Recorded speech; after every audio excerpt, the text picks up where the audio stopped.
வரவேற்பறையில் உங்களை வரவேற்பது நான் உங்கள் தினேஷ் மற்றும் ஸ்வாதிஷ்டா. சாதாரண பிளாட்ஃபார்ம்ல படுத்துட்டு இருந்த இவருக்கு அந்த பிளாட்ஃபார்ம்ல படுக்க இடம் வாங்கி கொடுத்தா ₹2 கிடைக்கும் அப்படின்ட்டு தெரியாதுங்க. அது எந்த இடம்னு பார்த்தீங்கன்னா அமெரிக்கன் எம்பசி. அங்கே தான் இவர் வந்து படுத்துட்டு இருந்தாராம். பட் ஆனால் இன்னைக்கு பார்த்தீங்கன்னா டிராவல் அண்ட் டூரிசம் வேர்ல்டில் ஒரு பெஸ்ட் இண்டஸ்ட்ரியல் ஐக்கானாக வளம் வந்துட்டு இருக்காருன்னு தான் சொல்லணும். கண்டிப்பாக தமிழ்நாட்டின் தலைநகரம் தன்னோட தலையெழுத்தை மாற்றப் போகுதுன்னு தெரியாமலே தலைநகருக்கு தலை தெறிக்க ஓடி வந்தவர் ஒரு தமிழன் அப்படின்னு சொல்லலாம். டிராவல் ஏஜென்ட் அசோசியேஷன் ஆஃப் இந்தியாவோட தலைவர் கலைமாமணி VKT பாலனையாவை தான் நம்ம இன்னைக்கு சந்திக்க போகிறோம். வாங்க நிகழ்ச்சிக்கு போகலாம். வணக்கம். வணக்கம் ஐயா. வணக்கம். எப்படி இருக்கீங்க? நல்லா இருக்கேம்மா, நல்லா இருக்கேன். ஐயா, நம்ம முன்னாடியே சொன்ன மாதிரி ஒரு சாதாரண பிளாட்ஃபார்ம்ல இருந்து வந்த நீங்க வந்து இப்போ ஒரு பெஸ்ட் இண்டஸ்ட்ரியல் ஐக்கானா இருந்தீங்க. உங்களுடைய ஜேர்னியில் வந்து எவ்வளோ ஒரு சுவாரஸ்யமான ஜேர்னியாக அது இருந்திருக்கு? ஒரு சிறப்பு விருந்தினராக கொண்டு வந்து உட்கார வச்சுட்டு நீங்கள் ஒரு பிளாட்ஃபார்ம்னு சொல்கிறீங்க. அதை கௌரவமாக எடுத்துக்கிறதா அகௌரவமாக எடுத்துக்கிறதா? என்னை பொறுத்தவரை நான் கௌரவமாக தான் எடுத்துக்கிறேன். ஏன்னா என்னுடைய கோயில் பிளாட்ஃபார்ம் அப்படி தான் சொல்லுவேன். ஒரு கோயில் வாசப்படி எப்படி ஒரு மூலஸ்தானத்துக்கு அதை தொட்டுட்டு தான் போகணும், அந்த மாதிரி என் வாழ்க்கையோட ஒரு தொட்டுட்டு வந்த இடம் பிளாட்ஃபார்ம். அங்கே இருந்து ஆரம்பித்த வாழ்க்கை தான் இன்றைக்கி உங்கள் முன்னால் ஒரு தொலைக்காட்சியில் பல தொலைக்காட்சிகளில் பேசக்கூடிய வாய்ப்பு, முக்கியமாக News 7 பேசக்கூடிய வாய்ப்பெல்லாம் அங்கேருந்து வந்தது தான். ஆனாலும் நீங்கள் புகழ்ந்த அளவுக்கு இல்லை, நீங்கள் என்ற உயரத்தை கொஞ்சம் அதிகமாக சொல்லிட்டீங்களோ என்னவோ எனக்கு தெரியாது. ஆனாலும் என்னை பற்றிய ஒரு கணிப்பு எனக்கு இருக்குது. என்னை பொறுத்தவரை நான் ஒரு கிழிஞ்ச குப்பை பத்திரிகை பேப்பராக தான் நான் என்ன நினச்சிக்கிறேன். அடிக்கிற காற்றுல அது அங்கங்கே ஒட்டிக்கும். விளக்கு தூணில் ஒட்டிக்கும், ஓடுற காரில் ஒட்டிக்கும், குப்பை தொட்டிலையும் ஒட்டிக்கும், கோபுரத்துலேயும் ஒட்டிக்கும். கோபுரத்தில் ஒட்டுற நேரம் பக்தர்கள்லாம் கும்பிடுவாங்க. ஆனால் அந்த குப்பை பேப்பருக்கு மட்டும் ஒன்று தெரியணும், இது எனக்கான கும்பிட அல்ல, இது ஏதோ ஒரு காற்று அழுத்தம் கோபுரத்தில் ஒட்டிக்கிட்டு இருக்கேன். அந்த மாதிரி தான் என்னுடைய வாழ்க்கையை நினச்சிக்கிட்டு இருக்கேன் நான். ஆகவே ஒரு குப்பை பேப்பர் எப்படியோ அப்படித்தான் நான்ற அதை மிக பணிவோடு நான் சொல்லி வைக்கிறேன். அதாவது வந்து நீங்கள் தன்னடக்கத்தோடு வந்து இவ்வளோ விஷயங்கள் பேசலாம். நீங்கள் சொன்னீங்க உங்களோட உயரத்தை வந்து நாங்கள் அதிகமாக சொல்லிட்டேன்னு. நீங்கள் உயர எவ்வளோ உயர் வந்தாலும் அதுக்கான பறக்கக்கூடிய பருந்துன்றது எங்களுக்கு தெரியும். அது மட்டும் இல்லாமல் அது ஒரு பேப்பராக வந்து கோபுரத்தில் போய் ஒட்டியிருந்தா அதோட வாழ்வு பார்த்திங்கன்னா ரொம்ப குறைஞ்ச காலமாக இருக்கும். ஆனால் நீங்கள் இன்னும் கோபுரத்தோடவே சேர்ந்து இருக்கீங்கன்னும் போது உங்களை நாங்கள் எவ்வளோ உயரம் சொன்னாலும் வந்து அந்த உயரத்துக்கு கண்டிப்பாக வந்து அது ஈடாகாது அப்படின்னு தான் சொல்லணும். ஸோ அது மட்டும் இல்லாமல் நீங்கள் வந்து டிராவல் ஏஜென்ட் அசோசியேஷன் ஆஃப் இந்தியாவோட தலைவராக இருக்கீங்க. ஸோ டூரிசத்தை பற்றி சுற்றுலாவை பற்றி உங்களுக்கு தெரியாத விஷயங்களே இல்லை அப்படின்னு சொல்லலாம். ஸோ முதல்ல அதாவது மக்களுக்கும் தெரியணும், எல்லாருக்குமே தெரியும். டூரிசம்னா சுற்றுலான்ற விஷயம் எல்லாருக்குமே தெரியும். சுற்றுலா அப்படின்னா மக்கள் புரிகிற மாதிரி எப்படி அதை விளக்குவீங்க? நிச்சயமாக முதலாவது டிராவல் ஏஜென்சி அசோசியேஷன் ஆஃப் இந்தியாவின் தலைவராக நான் இருக்கேன்னா மிக பெரிய ஒரு அந்தஸ்துள்ள பதவி. ஏன்னா அது 66 வருட கால ஒரு நிறுவனம் அந்த அசோசியேஷன். அது மட்டும் இல்லாமல் இந்தியாவிலேயே very oldest and very biggest, மிக நீண்ட காலமும் மிக பெரிய 3000 ஆயட்டா அப்ரூவ்ட் ஏஜென்சிகளை கொண்ட அசோசியேஷன். இவ்வளோ பெரிய அசோசியேஷன் இந்த இண்டஸ்ட்ரீஸில் கிடையாது. அதனுடைய தென் பிராந்திய தலைவராக நான் இருக்கிறது எனக்கு கிடைச்ச ஒரு அங்கீகாரமாக தான் நினைக்கிறேன். சுற்றுலா என்றால் என்ன, இதுதான் உங்கள் கேள்வி. நிறைய பேருக்கு அது தெரிகிறது இல்லை. சுற்றுலா சார்ந்தவர்களுக்கு கூட தெரியாதில்ல. சுற்றுலான்னா ஏதோ பொழுதுபோக்க போகிறோம், ஏதோ இடம் விட்டு இடம் பார்க்க போகிறோம், இப்படியான ஒரு சாதாரண விஷயங்களை தான் அவங்க நினைக்கிறாங்க. அப்படி இல்லை. ஒவ்வொரு மனிதனும் பூமிக்கு வர்றதே சுற்றுலாவாகத்தான் வர்றான், சுற்றுலா பயணியாகத்தான் வர்றான். இந்த உலகில் இறைவன் படைச்சிருக்கிற அந்த காட்சிகள், மலைகள், ஆறுகள், மனிதனை முன்னால் படைத்த மனிதனுடைய நாகரிகங்கள், பண்பாடு, உணவு, பழக்க வழக்கம், கோயில்கள், வரலாற்று சிற்பம், இதெல்லாம் ஏற்கனவே படைக்கப்பட்டு இயற்கையாகவும் செயற்கையாகவும் மனித ஆற்றல்களாகவும் இருந்துக்கிட்டே இருக்குது. இதெல்லாம் பார்க்க தான் ஒவ்வொருத்தரும் பிறந்துக்கிட்டே இருக்கோம். ஆனால் அந்த அடிப்படை நோக்கத்தை மறந்துட்டு நாங்கள் வாழ்கிறோம். எப்படி வாழ்கிறோம்னா, டெய்லி சாப்பிட்றோம், தூங்குறோம், ட்ரெஸ் பண்ணுறோம், அடுத்த நாள் வேலைக்கு போகிறதுக்கு. வேலைன்ற ஒரு சுமையை சுமப்பதற்காக தான் நாங்கள் படைக்கப்பட்டிருக்கிறதாகவே மனிதன் நினைத்து கொண்டிருக்கிறான். இல்லை, வேலைக்கு போனால் வர்ற பணத்தில் நீ எந்த நோக்கத்துக்காக படைக்கப்பட்டிருக்கிறாயோ இந்த உலகை பார்ப்பதற்கு அதை பார்த்துடணும். இல்லைன்னா நீனும் அடிமையும் ஒன்று. உன் வாழ்க்கை ஒரு அடிமை வாழ்க்கை. வெந்ததை தின்று விதி வந்தால் செத்து போனா அது ஒரு மிருக வாழ்க்கை. அந்த வாழ்க்கையிலிருந்து விடுபட்டு சுற்றுலா எண்ணங்களை மனதில் வளர்த்துக்கணும். நான் சுற்றுலா பார்க்க தான் வந்திருக்கேன், இந்த நாடுகளை பார்க்க தான் வந்திருக்கேன், ஊர்களை பார்க்க தான் வந்திருக்கேன். அது நான் வேலைக்கு போவேன், பணம் வரும், சேமிப்பேன், என்னுடைய முதிய காலத்துக்கு தேவைப்படும். அதே நேரத்தில் சுற்றுலாவுக்கு குடும்பமாக நான் போய் பார்க்கணும். ஏன்னா வாழ்க்கை என்பது ஒரே முறை, ஒரு முறைதான் எல்லோருக்கும். இதற்கு முன்னால் வாழ்க்கை கிடையாது, இதற்கு பிறகும் ஒரு வாழ்க்கை கிடையாது. ஒரே ஜென்மம்தான். இது நான் சொல்கிறதில்லை. எத்தனை வேதங்கள், எத்தனை விதமான 7 ஜென்மம் 8 ஜென்மம்னு சொன்னால் கூட அறிவியலும் மருத்துவமும் உண்மையும் சத்தியமாக சொல்லும் ஜென்மம் ஒன்றே ஒன்று. எனக்கு கூட கடந்த கால இளமை காலம் இனி வரப்போகிறதில்லை. அந்த சிறுவனாக வாழ்ந்த காலம் வரப்போவதில்லை.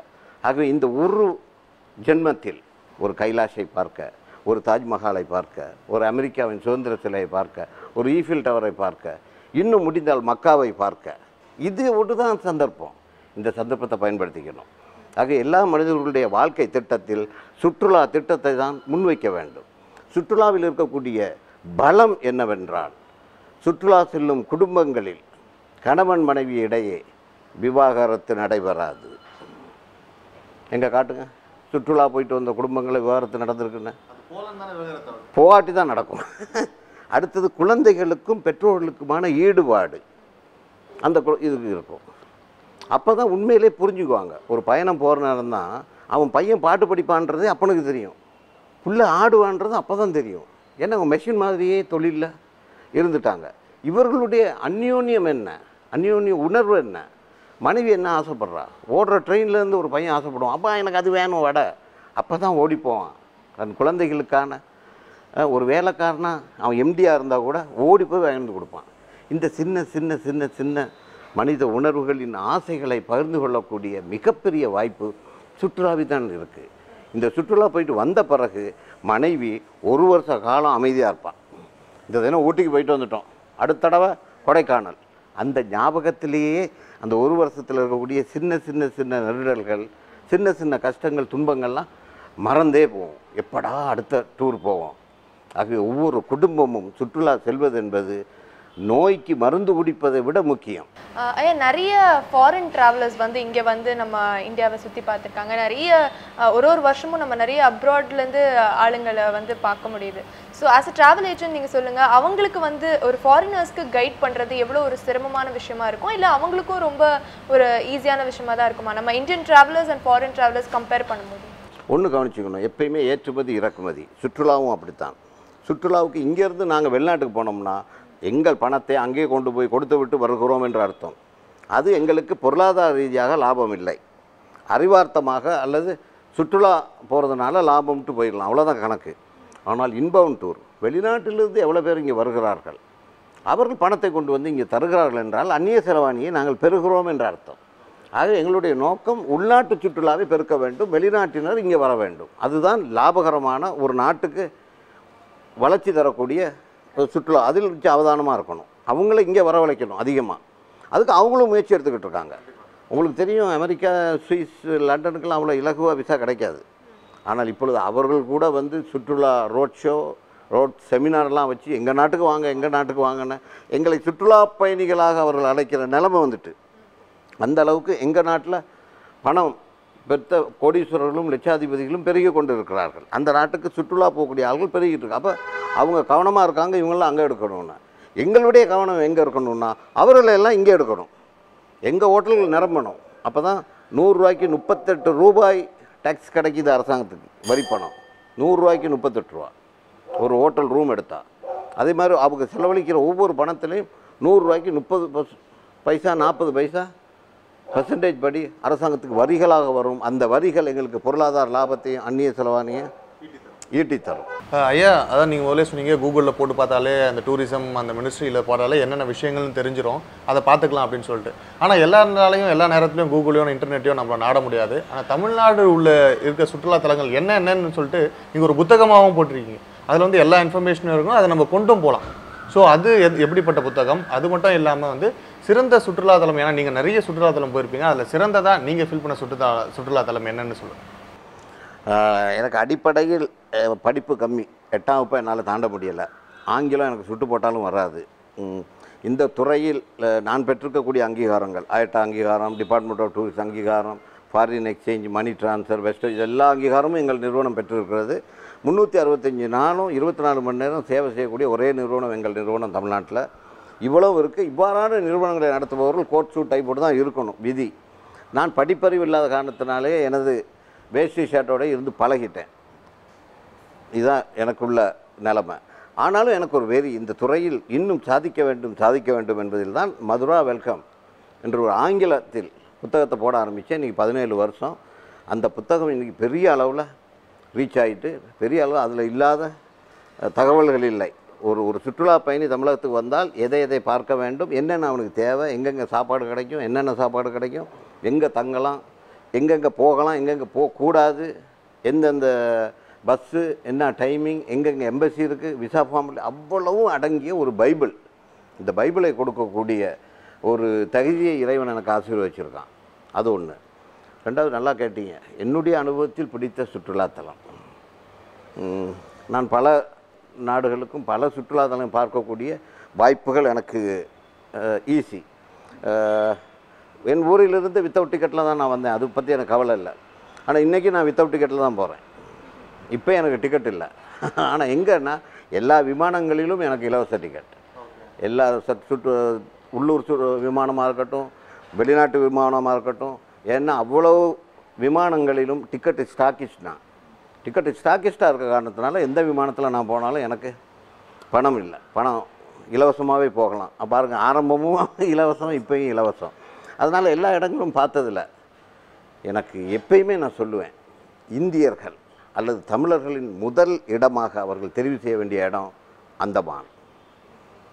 அந்தமான்ற இடத்துக்கு போயிட்டு அப்படி காலை பதிச்சா மட்டும்தான். அது தாஜ்மஹாலை பாருங்கள், அமெரிக்காவுக்கு போயிட்டு ஈஃபில் டவர் பாருங்கள், எல்லாத்தையும் பாருங்கள், கைலாஷ் பாருங்கள், எல்லாத்தையும் பார்த்தாலும் முதல் சாய்ஸாக நீங்கள் வச்சுக்க வேண்டியது அந்தமான் தான்.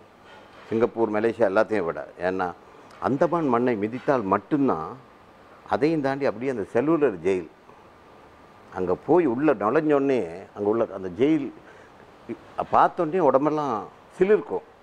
ஏன்னா எங்கள் நாட்டு சுதந்திரத்துக்காக 50 வருட காலம் ஒரே அறையில் வீர சவர்க்கார் இருந்த அறை அங்கே இருக்குது. நான் அடிக்கடி போவேன், எனக்கு பிடித்தமான இடம். போய் அந்த அறையில் போய் நான் படுத்துக்குவேன். அந்த அறை நீ காட்சி பொருள். அங்கே போய் அந்த அறையில் படுத்துக்குவேன். படுத்து நான் பார்ப்பேன், 50 வருஷம் இந்த ஒரு ஜெயிலுக்குள்ளே ஒரு மனுஷன். அது மட்டும் இல்லை, அங்கே பட்ட சித்திரவதைகள் ஒளி காட்சிகளாக காட்டுவாங்க. எப்படி சாட்டையால் அடித்தாங்க, எப்படி அவங்கள செக்கிழுக்க வச்சாங்க, எப்படி அவர்களை கொன்று குவித்தார்கள் என்பது. 3 பேரை ஒரே நேரத்தில் தூக்கில் போட்ட தூக்கு முறை இன்றைக்கும் இருக்குது. கொத்தாக கூட்டு போவாங்க கப்பலில். இப்படிலாம் போயிட்டு ஒரே நேரத்தில் 3 பேரை போட்டு கொன்று கடலில் தள்ளுவாங்க. பெண்களுக்கு மட்டுமே ஒரு தீவு இருக்குது. சுதந்திரத்துக்காக போராடிய பெண்களை தூக்கிலிடுவார்கள். இப்படிப்பட்ட இந்தியாவின் விடுதலைக்கான ஒரு புண்ணிய பூமி, பெற்றுக் கொடுத்த பூமி. அங்கே எங்கள் விடுதலை வீரர்கள் மரணித்திருக்கிறார்கள் அந்த மண்ணில். அந்த மண்ணை மதிக்க நேரம் மட்டும்தான். நீங்கள் வேணால் கேட்டு பாருங்கள், தமிழ்நாட்டில் உள்ளவங்க, நீங்கள் யாருன்னா நான் தமிழன் அப்படின்வாங்க. காஷ்மீரில் போய்ட்டு கேளுங்க, காஷ்மீர்னுவாங்க. அந்த மானில் போயிட்டு நின்றா மட்டும்தான் நான் ஒரு இந்தியன்ற உணர்வு வரும். அதையும் தாண்டி அங்கே மதபேதம் இல்லை. முஸ்லீம்களும் கிறிஸ்தவர்களும் இந்துக்களும் சாதாரணமாக லவ் பண்ணிக்குவாங்க, கட்டிக்குவாங்க, பார்த்தோன்னே பேசிக்குவாங்க. ஒவ்வொரு குடும்பத்துக்குள்ளேயும் மத ஒற்றுமையோடு திருமணங்கள் நடந்திருக்கும். மதம் அங்கே பிரச்சனை இல்லை, சாதியும் அங்கே ஒரு பிரச்சனை இல்லை. அப்படிப்பட்ட ஒரு இந்திய அரசியலமைப்பு என்ன சொல்லுகிறதோ அதை அங்கே காணலாம். அதையும் தாண்டி சுத்தமாக இருக்கும். ஒரு பிச்சை எடுக்கிறத நீங்கள் பார்க்க முடியாது. எங்கே பார்த்தாலும் பசுமையான மலைகள், கடற்கரை, எங்கே பார்த்தாலும் கடற்கரை. உலகத்திலேயே நண்டு, இறால் போன்ற அசைவ உணவுகளை அங்கே கிடைக்கிற மாதிரி சுவையாக எங்கேயும் சாப்பிட முடியாது. அவ்வளோ அற்புதமான உணவுகள், அற்புதமான ஹோட்டல்கள். இது எல்லாத்தையும் தாண்டி நீங்கள் டென்மார்க்குக்கு போகணும் ஃபெரியில் போக, இல்லை மலேசியா போகணும், அந்தமானுக்கு போனால் ஃபெரியில் போகலாம். எல்லா தீவுகளுக்கும் ஃபெரி இருக்குது, லக்ஸரி ஃபெரி இருக்குது, நல்ல ஃபெரி இருக்குது, பல தீவுகள் இருக்குது, பல விஷயங்கள் நிறைய அங்கே பார்க்கக்கூடியது இருக்குது. ஆகவே ஒவ்வொருவரும் சுற்றுலான்னு நினச்சா தயவு செய்து அந்தமானை தெரிவு செய்யுங்கள். நீங்கள் போயிட்டு வந்த பிறகு உங்கள் மனம் நிறையும், உங்கள் குடும்பத்திலும் எல்லோரும் மகிழ்ச்சியாக இருப்பாங்க. ஓகே, சுற்றுலானா என்ன விஷயம், அதை எப்படி பாதுகாப்பாக போகணும், எங்கெங்கெல்லாம் போகலான்னு நிறைய இன்ஃபர்மேஷன் கொடுத்தீங்க. அது மட்டும் இல்லாமல் நீங்கள் பேசுறதுலேயே எங்களுக்கு தெரிஞ்சுது, சுற்றுலா என்பது சுற்றி பார்ப்பதுக்கு மட்டும் இல்லை, சுற்றத்தை பற்றி தெரிந்து கொள்வதற்கும் அப்படின்னு சொல்லிட்டு. ஸோ இவ்வளோ நேரம் எங்க கூட டைம் ஸ்பெண்ட் பண்ணுறது ரொம்ப நன்றி. நான் தான் நன்றி சொல்லணும் இந்த வாய்ப்பை கொடுத்த உங்களுக்கு, உங்கள் நியூஸ் 7 சேனலுக்கு, இதில் ப்ரொடியூசருக்கு, எல்லாருக்கும் எனது மனமார்ந்த நன்றிகள். வணக்கம். நேர்களே, மற்றொரு வரவேற்பறை நிகழ்ச்சியில் சந்திக்கலாம்.